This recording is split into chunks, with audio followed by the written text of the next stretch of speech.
ইতিহাস না জানার কারণে নতুন প্রজন্মের কাছে মনে হয় জ্ঞান বিজ্ঞানের শাখা প্রশাখায় মুসলমানদের কোনো অবদান নেই, কিন্তু ইতিহাস সাক্ষী 750 সাল থেকে 1258 সাল পর্যন্ত এই সময়কে ইসলামের স্বর্ণযুগ বলা হয়।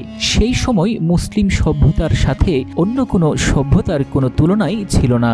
গণিত শাস্ত্র, রসায়ন শাস্ত্র, পদার্থবিদ্যা, চিকিৎসা বিজ্ঞান, জ্যোতির্বিজ্ঞান সব দিক থেকে মুসলিম বিজ্ঞানীরা জ্ঞান বিজ্ঞানের স্বর্ণ শিখরে আরোহণ করেছিলেন।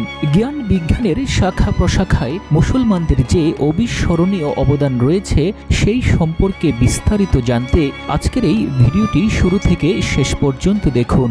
মুসলিম মনীষী আল ইদ্রিসি, যিনি সর্বপ্রথম বিশ্ব মানচিত্রের ধারণা দিয়েছিলেন, পরবর্তীতে তারই অঙ্কিত মানচিত্র বিশ্ব মানচিত্রের মডেল হিসেবে স্বীকৃতি লাভ করে। উমর খয়াম প্রথম বর্ষপঞ্জি প্রণয়ন করেন।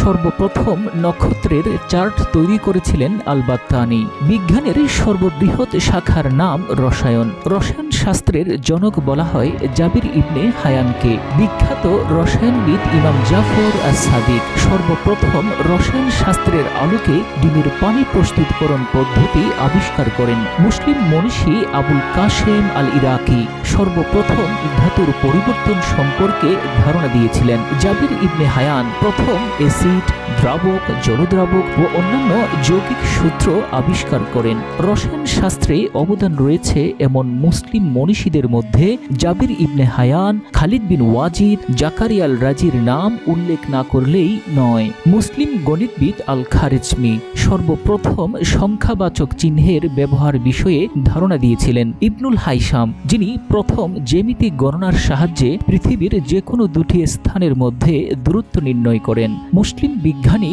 আল ফারাবি, যিনি সর্বপ্রথম সমুদ্রে সূর্য ও নক্ষত্রগুলোর উচ্চতা নির্ণয় করার ধারণা দেন।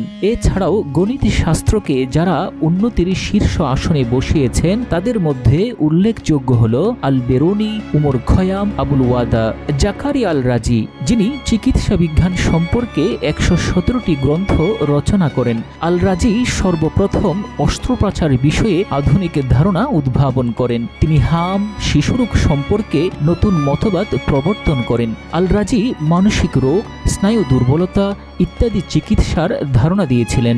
ইবনে জহুর, যিনি গ্যাস্ট্রিক টিউবের মাধ্যমে কৃত্রিম খাবারের ব্যবস্থাপনা পদ্ধতি আবিষ্কার করেন, যা আজও সারা বিশ্বে বহুলভাবে প্রয়োগ করা হচ্ছে। বিখ্যাত চিকিৎসা বিজ্ঞানী ইবনে সিনা, যিনি মুখে অনুভূতি বিলোপকারী পদ্ধতির ধারণা দিয়েছিলেন। তার বিখ্যাত গ্রন্থ কানুন চিকিৎসা বিজ্ঞানের বাইবেল নামেও পরিচিত।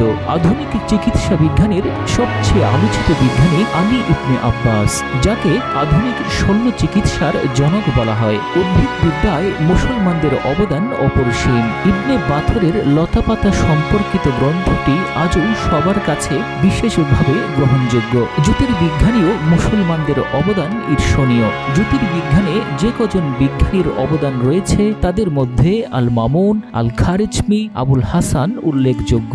যুদ্ধকালীন সময়ে রাসূল সাল্লাল্লাহু আলাইহি ওয়াসাল্লাম যে চিকিৎসা কেন্দ্র গড়ে তুলেছিলেন সেই ধারণাকে কাজে লাগিয়ে পরবর্তীতে মুসলিম শাসকরা স্থায়ী চিকিৎসা কেন্দ্র গড়ে তোলেন, যেখানে সকল ধর্মের লোকেরাই চিকিৎসা নিতে পারত।